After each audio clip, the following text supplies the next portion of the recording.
En un contexto de crisis como el que vivimos en 2009, el gobierno federal falló a la hora de ejercer los recursos presupuestados y falló en rubros clave que hubieran podido reactivar la economía de mejor manera.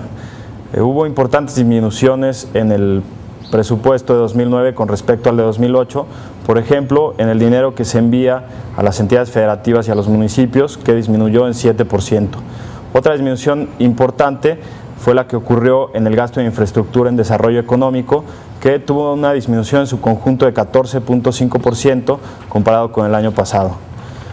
Si comparamos lo que sucedió con este gasto de infraestructura en desarrollo social con lo que ocurrió con la función energía, vemos que muchos de los recursos que no se gastaron en desarrollo económico se acabaron gastando sobre todo en inversión en Pemex. La inversión física en el sector energía aumentó 106.4%.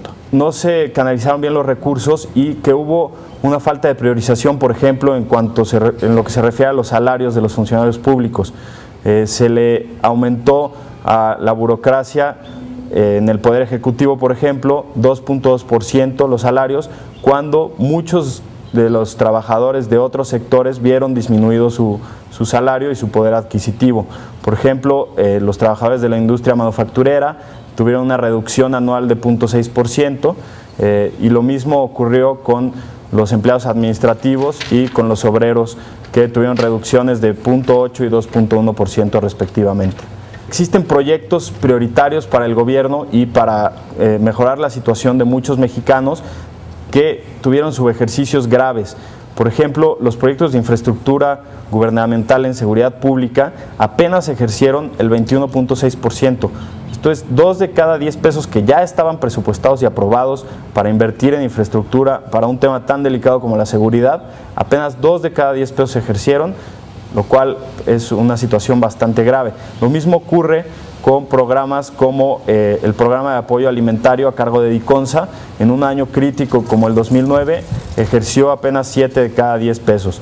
Y lo mismo ocurre con proyectos como el de infraestructura para agua potable, alcantarillado y saneamiento, que ejerció 4 de cada 10 pesos disponibles.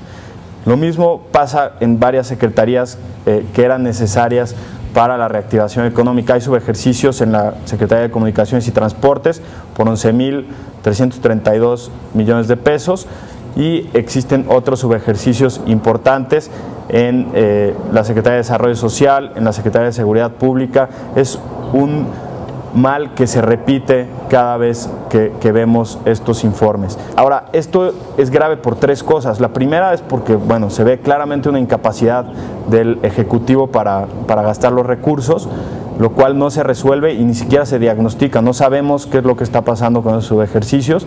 Ahora van a comparecer algunos secretarios de Estado para explicarle a los legisladores qué está pasando con esos ejercicios, pero no lo sabemos, no lo reporta Hacienda. Esto es grave además porque el Poder Legislativo hace una función de contrapeso al aprobar el presupuesto.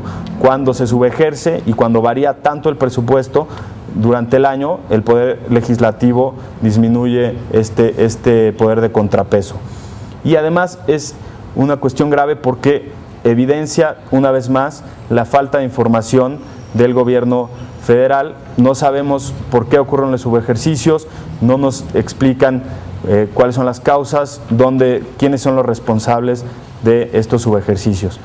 Se empieza a discutir en el país la posibilidad de una reforma hacendaria o una reforma fiscal, pero si no sabemos qué está pasando con los recursos, la reforma fiscal y la reforma hacendaria lo único que van a hacer es hacer que el Estado tenga más dinero sin que sepamos cómo se lo está gastando.